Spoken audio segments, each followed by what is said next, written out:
It has finally happened. The Senators and the Leafs hook up on a Matt Murray trade. We'll discuss the details coming up next.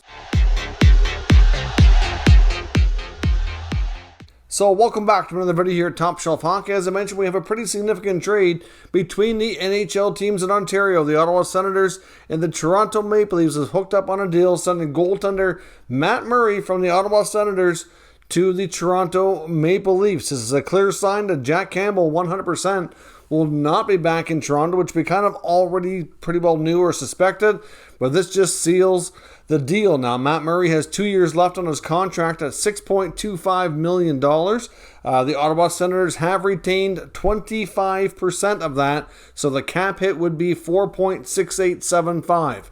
So, to me, that's probably not quite as much as Jack Campbell was looking for, but still, I thought there might be a third team involved, considering how long this has been dragging on for the past few days.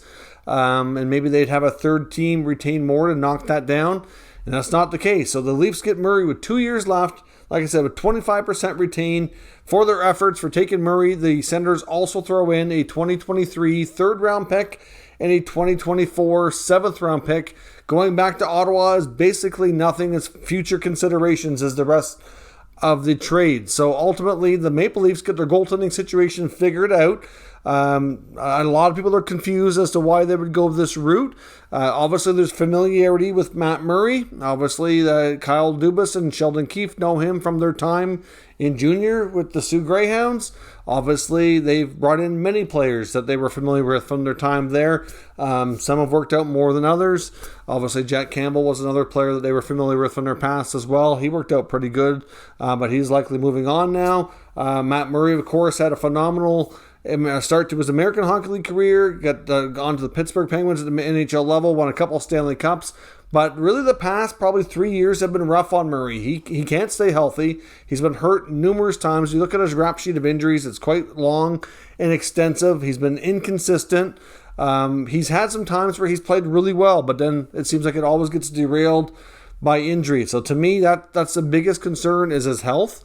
I hope for their sake that for what they're going to be paying and dealing with, that the Leafs will have Matt Murray be a healthy goaltender.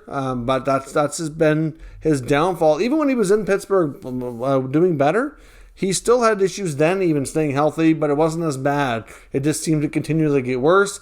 But even watching him play, and I've seen him play pretty much all of the games he's appeared in Ottawa for the past few years, like his game is not where it needs to be. There's just so many things with his approach that, I mean, you know what though, at the same time though, they obviously feel like this can be like a bit of a reclamation project, and maybe they can get him back to where he was when he was winning Stanley Cups. That's the hope.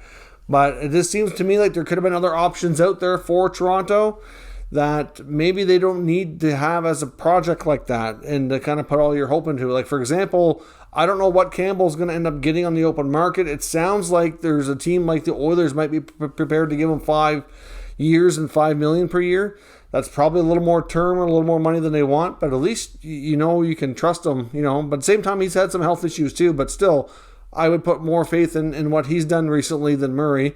And there's other goalies out there too. But at the same time, this is the direction that the Leafs have gone in. We will see. This is a good deal for Ottawa. They didn't have to give up too much to take the deal off the books. There was a rumored trade that was close to going down that Murray nixed himself because of his limited no trade clause. There was a deal sending him to the Sabres, including their first round pick with 25% retained. Obviously, they then turned around and flipped that first rounder for Alex DeBrincat, well, a couple other picks in there as well. Way better deal. And now they were able to flip a couple of late round picks in a couple of years' time with 25% retained to send Murray off as well. So to me, this is a good piece of business for Ottawa to free up some money. And they might go after another goalie themselves. They have Anton Forsberg under contract, just under $3 million. They've got Philip Gustafsson for another year, or just under $800,000.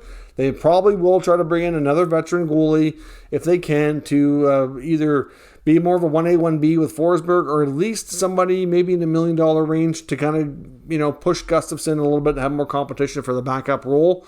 Not a guarantee they do that, but there is some speculation that they will. On Toronto's side, I don't know if they're going to go with Murray and Källgren, or are they going to go with bring in another goalie themselves to kind of be a more solid backup? Because they're going to need a backup that can play a decent amount of games if Murray's injury history continues. But in all honesty, I know Matt Murray's had a good history. He seems like a really good guy. I wish him the best in Toronto. I hope for their sake, for what they're doing here, that it works out, because they have a lot to like with their team. And for the last while, goaltending has not been the issue. And it could be if his history continues to repeat itself. But if they can get him back on track, he very well could be a great solution. But we don't know what we're going to get. Only time will tell. Let me know your thoughts on this trade down in the comments. We'll discuss further. This does seem to be a risky move, but it could also pay off. Sometimes high risk comes with high reward, so maybe that's what the Leafs are banking on. Let me know your thoughts in the comments. We'll discuss further. If you're new to the channel, subscribe and stick around. We'll keep you up to date with all the news, rumors, and analysis of all 32 NHL teams. Thanks for watching, and I'll catch you next time.